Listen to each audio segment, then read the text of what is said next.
তো hello everyone, কেমন আছো তোমরা সবাই? আশা করি সবাই খুব ভালো আছো, আমিও খুব ভালো আছি। তা যাবো এখন বিয়ে বাড়ির জন্য, এই জন্য রেডি হয়েছি।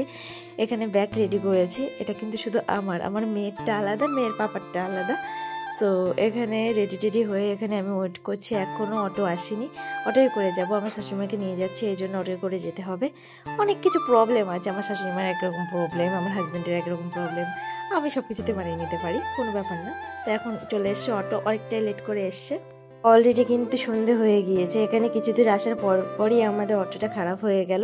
জাস্ট এই টাইমটাই না, কিছু বলার ছিল না, এমনিতেই লেট করে বেরিয়েছি, তাতে আবার অটোটা খারাপ হয়ে গেল। কিন্তু কিছু করার নেই, আমাদের মানুষের শরীরটাই খারাপ হয়, এটা তো একটা অটো। সো এখানে তারপরে তারই একটা দাদাকে পাঠালো আমাদের সাথে।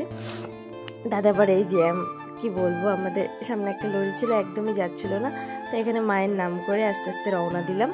আসলে মা যেটা করে হয়তো ভালোর জন্যই করেন। এখানে বসিরহাটে চলে এসেছি।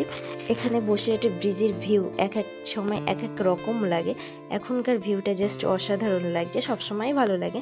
সো এখানে আমার মেয়ে ঘুমিয়ে পড়েছে আমার কোলে। ওখানে একটু প্রবলেম হচ্ছিল, যেহেতু একটু বড় হয়ে গিয়েছে, এই জন্য চলে এসছে। এখন সবাই আমাদেরকে নিতে চলে এসছে।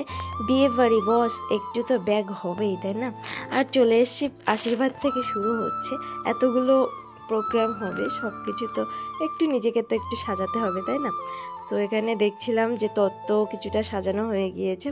আসার পরে একটু খাওয়া দাওয়ার পর্ব হচ্ছে। এখানে আশেপাশে অনেক ব্যাকগ্রাউন্ডে একটা আওয়াজ পাবে, একটু অ্যাডজাস্ট করে নিতে হবে, কারণ আমি বিয়ে বাড়ি বলে কথা এখানেই ভয়েস দিয়ে এডিট করে এখানেই পোস্ট করবো ভিডিওগুলো, যেহেতু প্রায় এক সপ্তাহ মতো থাকবো।